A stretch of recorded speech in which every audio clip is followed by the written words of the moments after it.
aqui é o Ryan Santos e seja bem-vindo ao Ryan Reajo, o canal onde eu reajo aos meus canais favoritos da internet, a vídeos polêmicos e vídeos virais. E hoje é a primeira vez que eu reajo ao senhor Renan Santos, mito da retórica, da oratória, um cara que tem o poder da fala. Sério? Um cara que escreveu um livro, na verdade, 2 dos melhores livros que eu já li esse ano. O livro amarelo, primeiro fascículo, segundo fascículo. Muito interessante esses 2 livros aqui, rapaziada.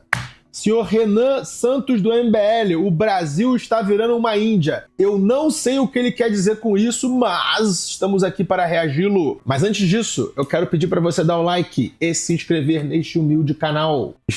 Pode rodar o vídeo aí, editor. O mundo se desenvolve rápido e o Brasil, ele não se desenvolve, né? Não dá pra nem falar que a gente se desenvolveu mais lento. Parece que o Brasil tá estagnado há uns 15 anos, né? E é mais ou menos isso, o Brasil estagnou uns 15 anos, o Brasil não anda, e aí o mundo anda, e aí você começa a ficar muito pra trás. Então você vê em tudo, as construções nossas, você chega em São Paulo, é uma cidade caindo aos pedaços, toda pichada, calçadas. São Paulo não, cara. São Paulo até evoluiu de 10 anos pra cá.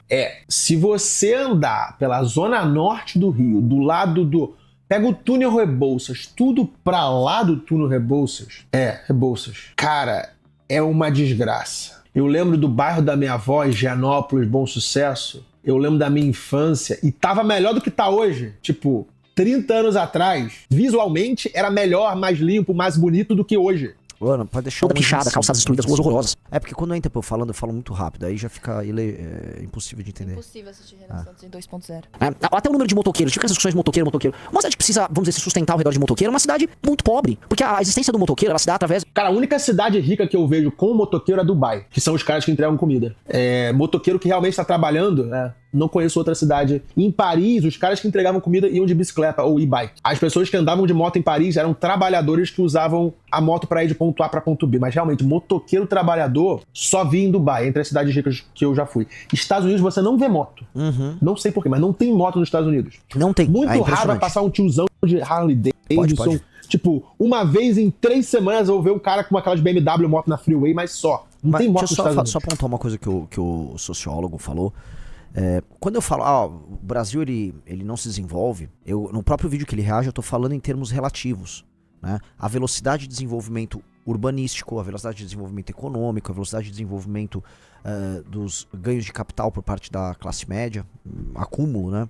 É menor, então a gente perde em termos comparativos com o mundo porque o espaço relativo nosso diminuiu, porque nós não crescemos como os outros países de desenvolvimento. Então, por exemplo, São Paulo houve uma pequena melhora urbanística. Sim, mas é muito pequena, né? A gente pega, por exemplo, a infraestrutura... Vou dar alguns exemplos de infraestrutura que envolvem São Paulo e depois eu vou pensar a questão prédios e tal, construção. O Rodoanel não é uma obra complexa, amigos. Por mais que ela era uma obra complexa...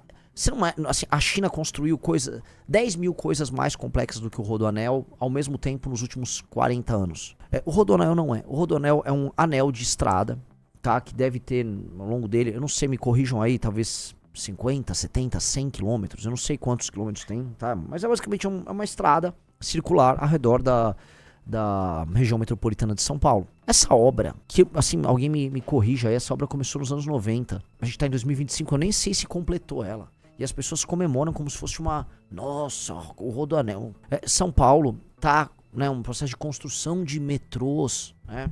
Também, assim, eu lembro que assim, começo dos anos 2000 veio assim, vamos construir novas estações. Estamos aí há 25 anos, um troço aqui, um troço ali, né? Assim, e aí quando a gente fala, porra, e a construção, os prédios em São Paulo? Pô, São Paulo realmente ele tem uma indústria da construção, vamos botar aqui nesses termos, mais ativa, mais quente do que em outros lugares, mas nem de longe com a pujança que você vai ver, inclusive em países já desenvolvidos. Você vai ver essa energia de construção em países no processo de desenvolvimento. Nos já desenvolvidos, você anda numa cidade como Nova York, por exemplo, as ruas estão permanentemente em obra. Você vai andando, parece que assim, é eternamente em obra. E lugares em desenvolvimento, eles têm esse processo de urbanização, construção de pés de desenvolvimento muito mais rápido que o Brasil. Aqui, para construir, o Arthur é um mestre nisso, porque ele concorreu a prefeito. O Kim também entende muito disso. Tem as outorgas, tem as licenças. Para construir é um inferno. É muito demorado. Você precisa de muito capital empatado. O capital é caro no Brasil. Em grande medida, São Paulo né, o mais avançado que tem, mas mesmo isso em termos relativos, quando comparado ao resto do mundo, é muito devagar. E esse é o problema. Vamos lá. ela se dá através, vamos dizer, de uma infração de trânsito. Andar no corredor é incivilizado andar no corredor. Só que as pessoas andam no corredor porque, elas não têm dinheiro pra ter um... É engraçado que o Renan, nesse livro aqui, ele escreve da mesma maneira que ele fala. E ele mete o pau no Oruan, mete o pau no Neymar. Muito bom esse livro, cara. Muito bom esse livro. Leia o livro amarelo do Renan Santos. Que diz aqui que é do MBL, mas quem escreveu foi ele. Tá muito óbvio que foi ele que escreveu. O moto começa por isso, o transporte público é horrível e há uma demanda aí por entrega de documentos, talvez por conta de burocracia. Isso fora a entrega de outras coisas, né? Então aí você cria esse mundo da motoca. Mas aqui vai a minha crítica pro Renan Santos, que eu sei que esse cara do MBL não gosta de crítica. Eu dei 50 elogios pro Arthur Moledo Vale. Eu falei uma crítica, ele chorou, se esperneou, igual um bebê. A crítica que eu tenho ao Renan é que puta que pariu, vai ser amargo assim na casa da sua mãe, mano. Que cara negativo, mano. Que cara... Eu aposto que ele não tem filho, não vai ter filho, mano. É um cara com uma vibração muito pra baixo. Tipo, nada a só ver. fala de desgraça. Só planta desgraça no nada mundo. A ver. Porra, aí você tem que me conhecer, né, velho? Imagina, como é que eu posso ser negativo se todo o meu trabalho é de natureza otimista? Meu trabalho todo é, vamos construir um partido, vamos montar uma revista, vamos formar uma geração. O que você sente que é uma negatividade é eu atestar, através do diagnóstico, o tamanho do problema. Mas eu poderia atestar o tamanho do problema e entrar numa black pilada. Puta que pariu, agora acabou, que é o que muitos entram. Ah, já era, tal. Não é, eu atesto o tamanho do problema e eu falo, galera, não desistam, essa porra tem solução. Só que a gente não vai mentir pro tamanho do problema. A gente não vai fingir que o problema é menor, ou a gente não vai, e esse é um problema nosso no Brasil, exaltar falsas qualidades ou elevar determinadas coisas a um tamanho ou um peso que elas não precisam ter. Eu vou dar um exemplo, não, nós temos a melhor cultura do mundo, não, Brasil. Não, cara. A gente exalta certas qualidades que nós temos que são menores quando comparadas às qualidades, vamos dizer, criadoras por parte das grandes culturas, das grandes nações. E a gente é bem cético sobre isso. Posto isso, o nosso trabalho é de natureza otimista. É necessariamente de natureza otimista. Por ser de natureza otimista, ele pensa só no longo prazo e nas próximas gerações. Só isso. Não há como construir um partido político, não é como construir um projeto, por exemplo, que a revista Valete, que não é feita para dar dinheiro, não é feita para um sucesso, vamos dizer, digital. Ela é feita para filtrar e formar as pessoas certas. Sendo pessimista. Nem tem como ser. Tipo, eu nunca escutei nada construtivo, não, assim, nada... Não vou dizer construtivo, nada confortante, nada positivo da boca do Renan. Ele só reclama, só aponta defeito, só planta discórdia, só mostra o mal do mundo. Esse não era o intuito desse react. Mas poxa, assim, acho que você tá vendo recorde ou cortes meus que viralizam, né? Não é exatamente isso, né? Acho que quem tá aqui sabe muito bem dos nossos planos, de toda a energia que a gente tem, né? Então, a gente passa vários dias da semana comemorando vitórias que a gente tem, comemorando a adesão de determinadas pessoas aos projetos, às ideias ou coisas que nós fazemos. Agora, definitivamente, né, não dá pra comentar, assim, em termos muito positivos, o que tá acontecendo aqui no Brasil. A situação brasileira é uma situação muito grave, né? Ela é bem grave, não dá pra você ficar aqui dourando a pílula. Agora, a gente pode ser o time, por exemplo, o caso do Milei. O Milei é um caso bem engraçado porque eu especificamente fui muito duro com relação ao surgimento do Milei e tal. A vinculação dele ao certo bolsonarismo, ele parecia um louco. Começou a dar certo, a gente tá aqui, ó. Isso aqui é uma revista otimista sobre o caso argentino. Otimista. Então, não é que... Não, agora a situação brasileira é difícil a gente levantar elementos bons. Mas a gente já levantou, a gente vive citando, porra, olha o exemplo do Matopiba, olha o exemplo do Porto Digital lá em Recife. A gente levanta pontos bons, mas hoje eles são muito incipientes, pra dizer o mínimo. O mundo da motoca. Então você tem uma coisa meio indiana aqui no... Renan, vamos pra Suécia, fazer o tour de Blonde. Eu vou te mostrar uns lugares aí em Visby que eu conheço, em Aarhus, no norte da Dinamarca. A gente vai pra Turku na Finlândia, uns lugares aí. E vamos filmar isso daí. Pelo menos a gente vai plantar algo construtivo, algo positivo pra nossa audiência. Ao invés de ficar plantando medo e falando de notícia ruim nessa porra. Brasileiro. Eu sei que gosta de buceta, o Renan. Gosta muito da moto, tal. Os carros aqui velhíssimos, todos pequenos, todos de péssima qualidade. A infraestrutura urbana, o equipamento urbano, né? As pontes, o material utilizado nas construções, todos de quinta categoria aqui no Brasil. Nossa, eu gosto desse cara. A galera tá nos comentários, ele tá farmando, não sei o que, mano. O Ryan Santos tá... eu comecei a conhecer mais ele recentemente, eu já sabia dele antes e tal. Ele é um dos grandes magos do marketing da internet no Brasil e tal, com todas as qualidades e os defeitos que vem embutido nisso. Dito isso, ele é um cara de carisma natural. É muito parecido nesse sentido com o Arthur, que é um cara que tem aquele carisma, você fala, puta, eu não resisto ao carisma desse cara. Esse cara pode até ter uns defeitos, o Arthur tem todos, Mas não aguento, eu não resisto, entendeu? Vamos lá. Aproveitando que você falou que conhece o Ryan há um tempo, o que você acha da teoria dele da tatuagem de borboleta? Eu vi, assim, mas eu nunca entrei nos detalhes da teoria. Diz ele que uma mulher que tem a tatuagem de borboleta é uma red flag gigantesca porque ela tem problemas com o pai. Então você deve se afastar e jamais ficar com qualquer mulher que tenha tatuagem de borboleta. Você não acha que isso pode ser uma falácia da falsa causa? Porque, assim, é uma tatuagem muito comum. Então, a chance de mulheres tatuadas terem uma tatuagem de borboleta é alta. Porém, o grupo mulheres tatuadas costuma ser um grupo de... Vamos dizer, primeiro, elas são muito numerosas, você vai ter muita coisa. E dentro do grupo mulheres tatuadas, a incidência de mulheres problemáticas com tatuagem é maior do que maior do que nas mulheres sem tatuagem. Logo, como há muitas mulheres de borboleta dentro do grupo mulheres tatuadas e como há uma participação maior de mulheres problemáticas dentro do grupo mulheres tatuadas, a gente pode fazer isso, mas seria uma falsa correlação, pode ser. Acho que não é falsa da falsa causa, mas seria uma espécie de uma falácia ali, mas é uma falácia engraçada, boa pra trabalhar. É igual a minha teoria da canela exposta, do político. Né? O político canela exposta como é que é? Nem todo político com canela exposta é corrupto, mas todo político corrupto está com a canela exposta. Né? Dá pra trabalhar ali, vira uma correlação interessante. Por quê? Qual é? Ah, é? Eu estou com uma presença de uma figura ilustre aqui, se ele quiser aparecer ali, por favor. Ele está, o senhor Guilherme Casa Noturna está aqui presente e ele está comentando que, de acordo com ele, me explica, pode explicar pro povo. Não, é que a tatuagem de borboleta ela é um símbolo de libertinagem, né? Como a borboleta ela sai do casulo e se liberta, então a mulher ela tatua a borboleta num momento que ela tá numa fase de se liberar. Sim, eu tô num momento eu tô me descobrindo, as minhas possibilidades como mulher. Não, o problema não é você, o problema sou eu. Cara, tem um livro aí que fica mano, vira e mexe eu vejo umas mulheres postando no Instagram, opa, caiu, que é mulheres que dançam com lobos, mulheres que correm com lobos, é uma coisa assim. E tipo, puta jurubachuba aí, enfim. É um bom ponto, viu, senhor Bala de Will? Vamos lá. O Brasil tomou uma decisão, e foi uma decisão não necessariamente consciente, mas ela foi uma decisão coletiva e inconsciente nesse sentido, de ser subdesenvolvido. A gente adotou isso em nome da manutenção das nossas elites. E ao ver quem é, de fato, as nossas elites, e ao conhecer cada vez mais quem são as pessoas que nos governam, eu tenho certeza de... Para aí. Cara, o que ele falou aqui tem muito sentido, e eu lembro de um corte do Maurício Meirelles falando, cara, o Rio é perigoso, porque se ele não fosse, nós cariocas não poderíamos morar no Rio. Os bilionários de tudo quanto é lugar do mundo iam inflacionar o preço de tudo no Rio. Imóvel, a gente não conseguiria morar ali, ia ser Mônaco. Por quê? É uma cidade maravilhosa, perfeita, com belezas naturais, com praia, lagoa, floresta. Tipo, o Rio é maravilhoso. Então, o fato do Rio ser tão perigoso meio que espanta a galera do dinheiro do mundo pra vir pra lá. Certeza de que nós precisamos superar e destruir essas elites.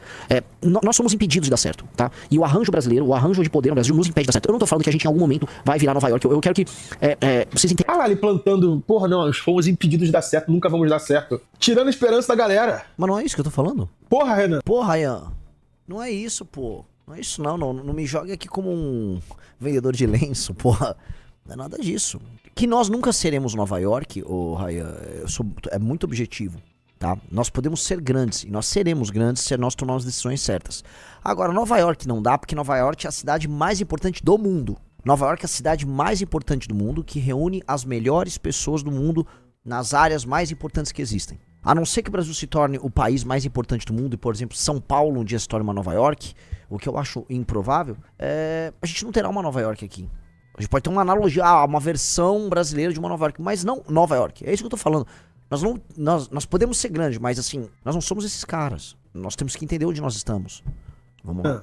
Qual é, cara? Fale alguma coisa positiva. Que pelo menos pode ser assim, fale alguma coisa engraçada. Grave um vídeo do Tour de Blonde. Tirar um dia pra gravar coisa positiva. Vocês entendam isso. Em nenhum momento na nossa história nós seremos os Estados Unidos. Por diversas razões. Mas a gente pode ser outra coisa. Essa outra coisa pode ser muito diferente, muito interessante, muito original e muito poderosa. Nós não seremos nunca os Estados Unidos. Eu vou tocar. Você tá em Nova York, o melhor material humano do mundo tá indo pra lá. Eu vi asiáticos, vi gente sabe, o mundo vai pra lá. O mercado financeiro tá lá, tem muita empresa de tecnologia lá. O mundo que, né, o centro do mundo, os melhores nomes, as melhores cabeças, as pessoas mais criativas estão lá. Não pense que pô, nós... Não pense que eu acho que a gente vai se tornar isso. Agora... O bom brasileiro vai pra Nova York. Diga-se de passagem. Só uma pausa aqui, o senhor Ryan Santos tá no chat, tá? Ô louco. Assim, eu tô com o Marcelo Brigadeiro no chat e com o Ryan Santos no chat. a quantidade de... Vou colocar aqui a quantidade de... Prestígio. De prestígio... Não, eu boto assim, a contagem de coitos praticados no chat, ela foi assim... Né? Inclusive o nosso escândalo da Jontex, que é a minha teoria conspiratória, ele começa a ganhar corpo aqui nesse chat agora. Se você é bom no mercado financeiro, você é transferido para Nova York. Se você é um bom engenheiro, você vai ser transferido para Nova York. Se você é uma boa modelo, se você é muito bonita, você vai fazer Semana da Moda em Nova York. Se você é um grande criativo, você vai para Nova York. Se você é um músico, você vai para Nova York. Se você é um escritor, você precisa ir para Nova York. Nova York, cara, é a capital do mundo. É isso. Agora, o básico a gente precisa fazer. O básico a gente precisa fazer. E nós não estamos fazendo o básico. Né? Algumas coisas conversando com a galera lá nos Estados Unidos. Né? O lance do morador de rua, né? Eles não aceitam ter morador de rua. Inclusive, se eu não me engano, o cara pode preso se vira um morador de rua. Pra cá, você tem uma canonização do morador de rua. Mas que você tem que aceitar. Então, no Brasil, você paga uma coisa que é uma excrescência, que é o IPTU. Você paga uma porra um imposto alto sobre a sua propriedade, portanto, não é sua propriedade. Qualquer país tem isso, cara. Não. Aqui chama property tax. Mas, né, eu sei que existe, pô, mas aqui a linha cruza demais. Hoje a gente paga, né? Vocês sabem, quem vive de aluguel, você paga o aluguel e vem discriminado IPTU pra pagar. Porque é um valor, assim, importante, né? O aluguel, o IPTU e o condomínio. É uma trinca. Eu tenho, olha, quanto você paga aluguel? Tanto. Quanto é o IPTU? Tanto. E quanto é o condomínio? Tanto. Você vem com uma trinca ali, que é uma trinca que machuca. O valor do IPTU é desproporcionalmente alto. Você tem taxa de propriedade, você tem taxa... Nos Estados Unidos tem o equivalente ao IPVA também, que é ridículo. Inclusive o IPVA, me corrijam aqui, tá? Porque era assim. Ele utiliza um critério, que é um critério muito justo, que é do peso do carro, né? A capacidade de dano que aquele veículo pode gerar numa estrada, na rua. Então um caminhão vai pagar um imposto maior porque ele gera um dano, né, pra aquela via maior do que uma Ferrari. E pra gente é sobre o valor, né, enfim. Na Europa também tem isso, porra, tipo, e aí? Vai morar no país do Bitcoin, que não existe. Pô, mas não tô nem... Não. Porra, eu não tô falando isso, não. Não. Você mora num país, você vai respeitar as regras daquele país. E todo país tem property tax. Se você encontrar um país aí sem property tax, sem IPTU, você vai morar lá, Renan. Qual é, cara? Não é sua propriedade pra morar na cidade, é pra sustentar aqui, né, o bem viver aqui na cidade. E sustentar o quê? Cracudo? Morando na rua? Você não é obrigado a morar num lugar em que gente mora na rua. Renan, você precisa comer uma buceta, cara. É isso que tá deixando ele tão amargo. Pô, ó, o áudio do Mamãe Falei saiu em 2022. E eu duvido que desde 2021 o Renan não vai fazer o Tour de Blonde dele. Porque pegou mal e os caralho lá. E se quem faz Tour de Blonde na Suécia não come gente no Brasil, Renan precisa comer uma bucetinha. Em que gente defeca na rua, entre os espaços... Isso é uma boa crítica. Eu vou aceitá-la. Urbanos, públicos são ocupados. Aí vem aquela, né, aí vem aquele papo de Tabata Amaral. Aí vem, vocês sabem, né, não vou dando nomes aqui.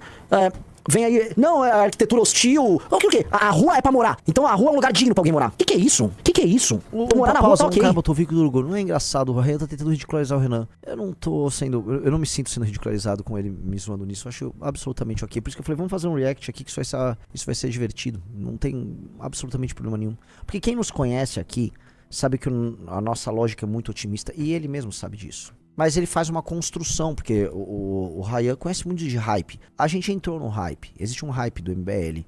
E né, ele joga, ele brinca com o hype, a gente tem que saber como lidar com isso. Não fique de maneira alguma sendo conspiratório sobre isso. Aliás, assim, né, uma pessoa fala que nós estamos sendo pessimistas. Volto a falar, enquanto lançamos um partido, enquanto estamos montando um programa de governo. Inclusive é que ele leu os dois primeiros fascículos, imagino eu, né? Que um é um diagnóstico muito pesado, é um soco. O primeiro fascículo é um manifesto, é um soco na cara.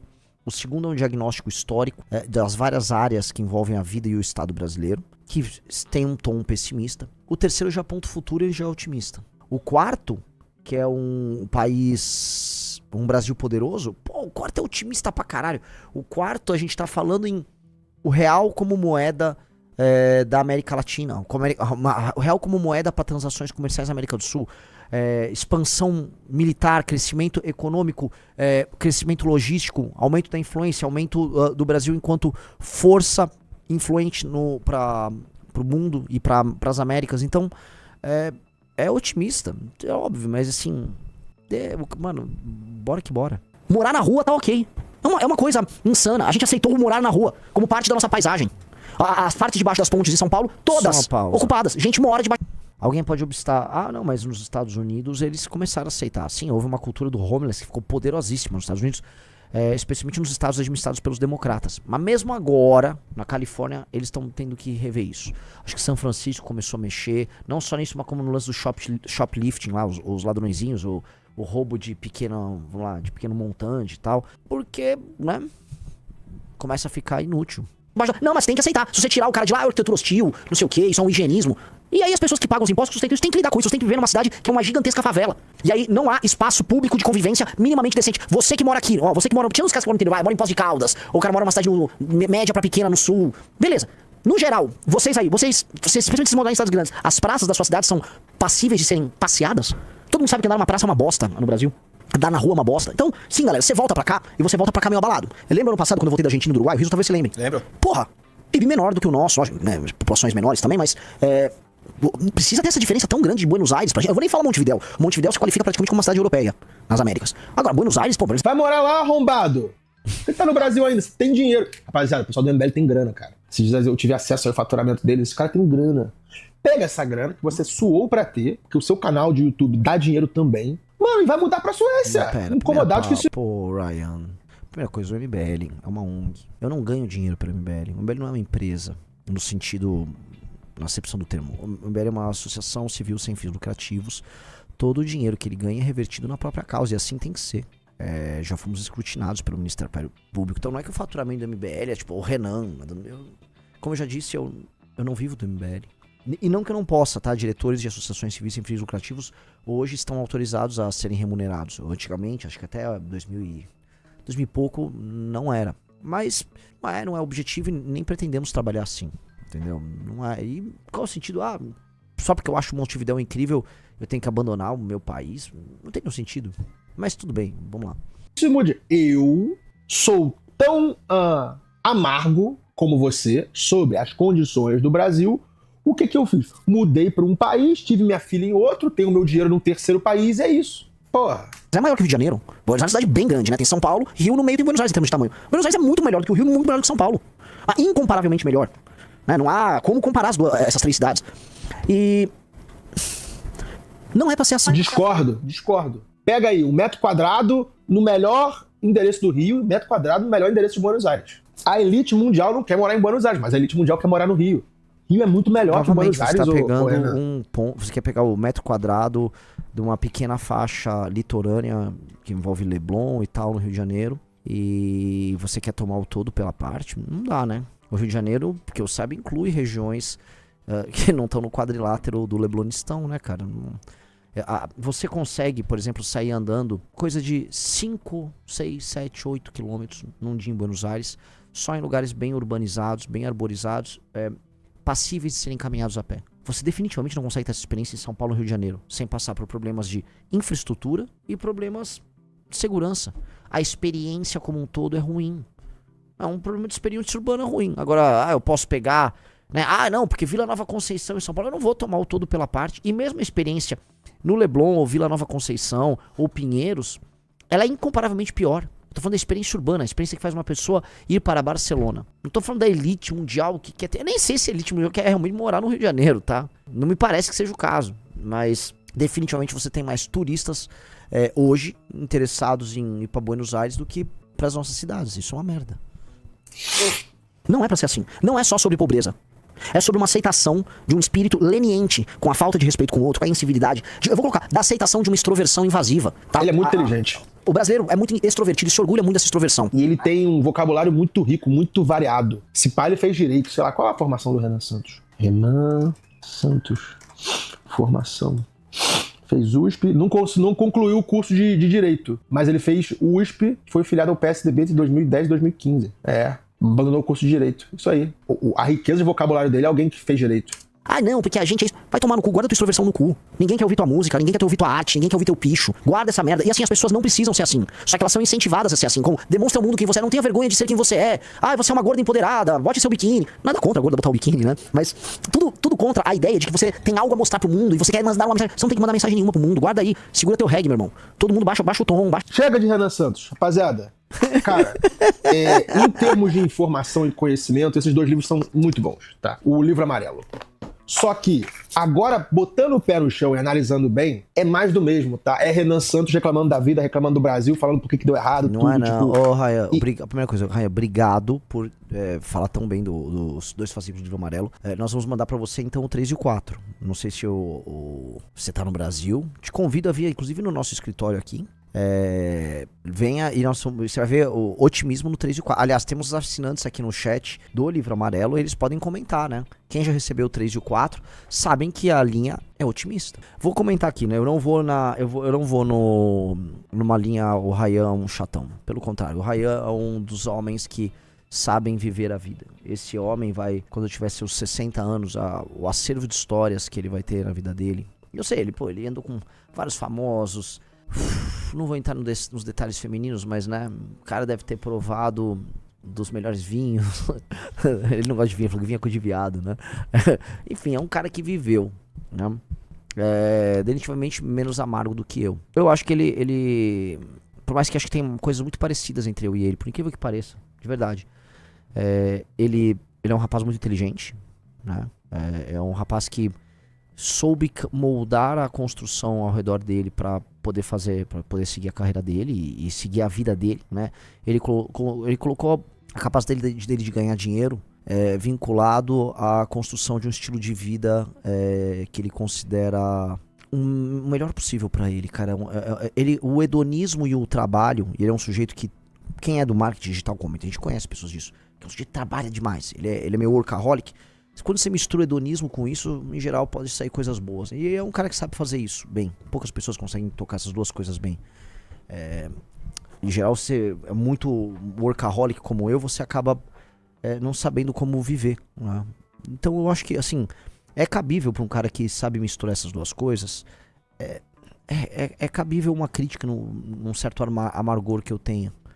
Mas o meu amargor é um amargor de quem tá numa lida, numa guerra diária que não deve ser confundido, entretanto, com pessimismo. Pessoalmente, eu sou um otimista. Eu sou muito otimista. E a única coisa que nos move é o otimismo. E o otimismo não é alicerçado, é o otimismo de todos vocês. O otimismo não deve ser alicerçado necessariamente numa crença que o outro, ou numa crença que a natureza... Não, cara, o otimismo é porque eu acredito no que a gente faz. É o otimismo nas pessoas que trabalham conosco e tal. E esse otimismo vai nos levar longe, porque é sobre isso, né? No fundo, né, qualquer grupo humano é sobre pessoas talentosas que trabalham junto, que tem muita energia. É basicamente isso. Gostou dessa análise? Assista o Análises Renais de segunda a sexta no canal do MBL Live TV, às 15 horas. Para mais cortes como esse, se inscreva no Pela Missão.